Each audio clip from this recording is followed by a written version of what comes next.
నమస్తే public, welcome back to the channel. ఎట్లున్నారు అందరూ? Hope everyone are doing great. So first of all అందరికీ belated happy father's day. మా యువాన్ గాడు ఇక్కడ నా దగ్గర లేకపోవడం వల్ల నేను ఫాదర్స్ డే పెద్ద ఏం సెలబ్రేట్ చేసుకోలేదు. నా వైఫ్ అండ్ నా ఫ్రెండ్స్ అందరు కలిసి నాకు ఒక చిన్న సర్ప్రైజ్ ఇచ్చింది.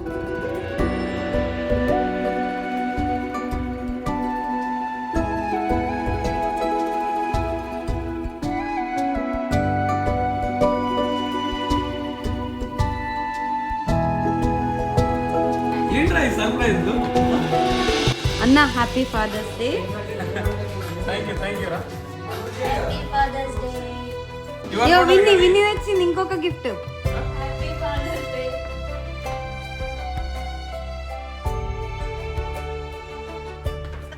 ఇది వాళ్ళు విన్ని ఇచ్చిందా? చూడా యువన్ అడిచిండు.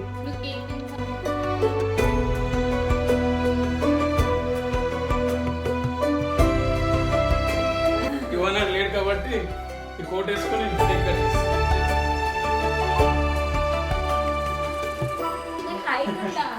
సరే అందరు హ్యాపీ ఫాదర్స్ డే చెప్పండి.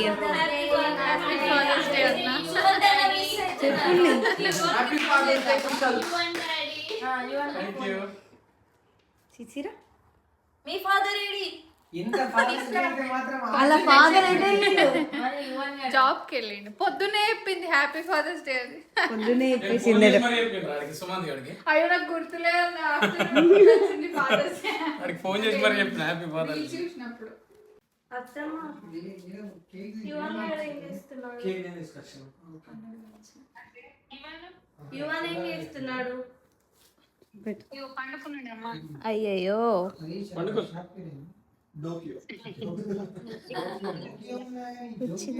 అన్నాడు పన్నాడు. పుట్టినరోజు కాదు, ఫాదర్స్ డే ఇయ్యాల. బొండ గిఫ్ట్ ఇచ్చిండేది. ఇది బొండ గిఫ్ట్ అట. బొండనే పంపించిండట కేక్. సో వాడందుకు నేనే తినేస్తున్నా. థ్యాంక్ యూ రా యువన్ బొండ. అందరికి థ్యాంక్ యూ. ఉన్న నీ ఫీలింగ్ చెప్పి ఎవరు చూడ ఫాదర్ గా ఏమేం రెస్పాన్సిబిలిటీస్ థ్యాంక్ యూ. ఫీలింగ్ నేను చెప్పలేను ఫీలింగ్. చెప్తా, డిసైడ్ అవుతావు. యువన్ అనగానే ఫస్ట్ నీకేం గుర్తొస్తుంది చెప్పు. అడిది ఒక చిన్న మూమెంట్ ఫస్ట్ ఏది గుర్తొస్తుంది? యువన్ గారిని చూడంగానే అంటున్నావు. క్యూట్నెస్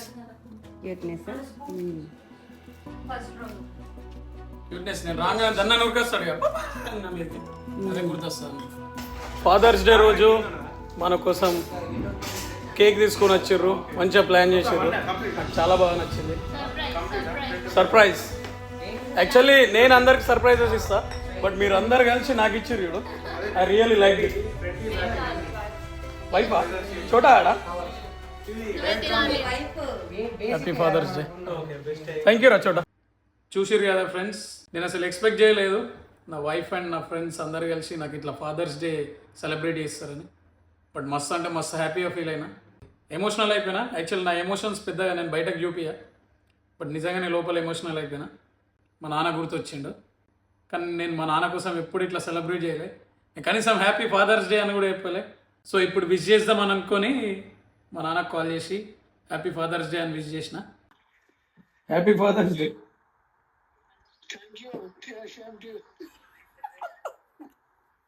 ఫ్రెండ్స్, ఎవరికైనా వాళ్ళ నాన్న అంటే చాలా ఇష్టం ఉంటాడు.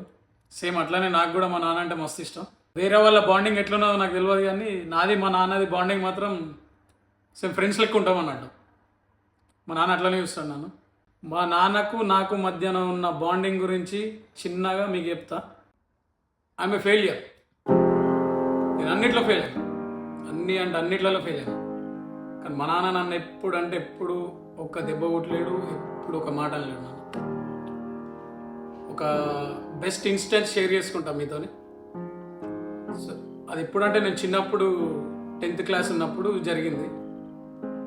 సో మనం 10th బోర్డ్ ఎగ్జామ్స్ రాస్తాం కదా, exactly last exam social exam రోజు ఒక చిన్న మిస్టేక్ వల్ల నేను డిబార్ అయిపోయాను. డిబార్ అంటే నార్మల్లీ ఫెయిల్ అవ్వడం కాదు, డైరెక్ట్ డిబార్ అయిపోయాను. సో ఈ ఇన్సిడెంట్ ఎవరి లైఫ్లో అయినా జరిగి ఉంటే వాళ్ళ డాడీ ఎట్లా రియాక్ట్ అవుతుండే నాకు తెలియదు, కానీ మా నాన్న ఎట్లా రియాక్ట్ అయ్యిండో మీకు చెప్తాను. సో డిబార్ అయిన తర్వాత నా సెంటర్ నుండి మా స్కూల్కి వచ్చిన. మా స్కూల్కి వచ్చిన తర్వాత మా నాన్నకి ఇన్ఫర్మేషన్ ఇచ్చారు, ఇట్లా ఇట్లా అయిందని. మా నాన్న వచ్చిండు. నేను నా ఫ్రెండ్స్తో ఒక రూమ్లో ఉన్నా. నేను అసలు ఆ రూమ్లో నుండి బయటకు వెళ్తలే. మా నాన్న వచ్చి ఇట్లా డోర్ దగ్గర ఎంటర్ అయ్యాక నేను ఇక్కడ కూర్చున్నా. డోర్ దగ్గర ఎంటర్ అయ్యాడు. మా నాన్న చూసి డైరెక్ట్ ఏడ్చేసిన నేను. మా నాన్న వచ్చిండు నా దగ్గరికి, నా పైన చేదేసిండు. ఏమైందిరా, ఏం కాలేదు, గదినికి ఏడుస్తారా రా చాలా అని. ఇక నన్ను తీసుకుపోయిండు అన్న. నా బట్టలు గిట్టలు అన్నీ చదువుకొని, ఫైనల్ ఎగ్జామ్ కదా, సో బట్టలు గిట్టలు అన్నీ చదువుకొని ముందే పెట్టుకుంటాను కదా. అది తీసుకొని పోతున్నాం. నేను వెళ్ళేటప్పుడు మా స్కూల్ ఉంటుంది ఇట్లా ఇట్లా యూ షేప్లో ఉంటుంది మా స్కూల్. దీన్నే పెద్ద స్టేజ్ ఉంటుంది. అక్కడ నుంచి నడుచుకుంటూ పోతున్నా. ఇట్లా మొత్తం పబ్లిక్ ఉన్నారు, అంటే స్టూడెంట్స్. ఇక అది పెద్ద ఇష్యూ కదా. సో అందరు ఇట్లా కిందికి చూస్తారు. లైక్ నేను ఈ పైకి చూడగానే అందరు కనబడ్డారు. ఎట్లా అనిపించింది అంటే ఈ ఆ ఫీలింగ్ వేరే అయ్యి. అప్పుడు మన చిన్న ఉన్నప్పుడు ఐ ఫెల్ట్ లైక్ మర్డర్. నిజం చెప్తున్నా ఇదైతే. మా నాన్న నా భుజం మీద చేతేసి డైరెక్ట్ ఆ మధ్యలోకి వెళ్ళి తీసుకొని పోయింది. మా నాన్న నన్ను సీదా మా ఇంటికి తీసుకుపోతాడు అనుకున్నా. బట్ మా నాన్న సీదా నన్ను దేశముదురు సినిమాకి తీసుకొని పోయిండు. నేను అస్సలు ఎక్స్పెక్ట్ చేయలే. మా నాన్న ఏమంటాడో ఏందో అన్నట్టు అనుకున్నా, కానీ సినిమాకి తీసుకుపోయి ఫెయిల్ అయితే ఏమున్నదిరా, ఇది కాకపోతే ఇంకొక ఎగ్జామ్ రాయొచ్చు, ఎట్లా నువ్వు తిరగచ్చు, ఇది కాకపోతే ఏదైనా వేయచ్చు అని సినిమాకి తీసుకుపోయి సినిమా నుండి ఇంటికి తీసుకెళ్ళాడు. ఇంటికి వెళ్ళినాక కూడా నేను ఒక 7 days ఇంట్లో నుండి బయటకు వెళ్ళలే. సో అప్పుడు కూడా మళ్ళా మా నాన్ననే వచ్చిండు, నన్ను పట్టుకొని బయటకు తీసుకొని పోయిండు. నీకు క్రికెట్ అంటే ఇష్టం కదా అని నన్ను క్రికెట్ అకాడమీలో జాయిన్ చేద్దాం అనుకున్నాడు. సో ఆ మూమెంట్స్ జరగడం వల్ల చిన్నప్పుడే నాకు అర్థమైంది ఏంటంటే మనం దేనిపైన అసలు గివ్ అప్ చేయొద్దు. లైక్ అంటే my dad made me realise that we should never give up on something. So నేను చెప్పేది ఏంటంటే ఫెయిల్యూర్ రాగానే అన్నీ ఆగిపోవద్దు, we have to go forward.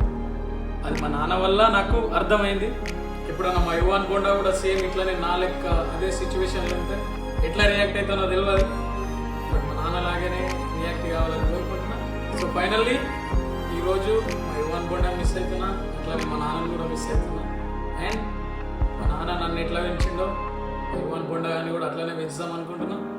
నాకు మా నాన్నకి ఇంకా చాలా మూమెంట్స్ ఉన్నాయి, బట్ ఇది ఒకటి ఆల్లే. అన్నీ చెప్తే వీడియో అంత పెద్దగా అయిపోతుంది. That's the end of the blog. సో ఈ బ్లాగ్ మీకు నచ్చిందే అనుకుంటున్నా. Please take care of your selves and take care of your family as well, especially your dad.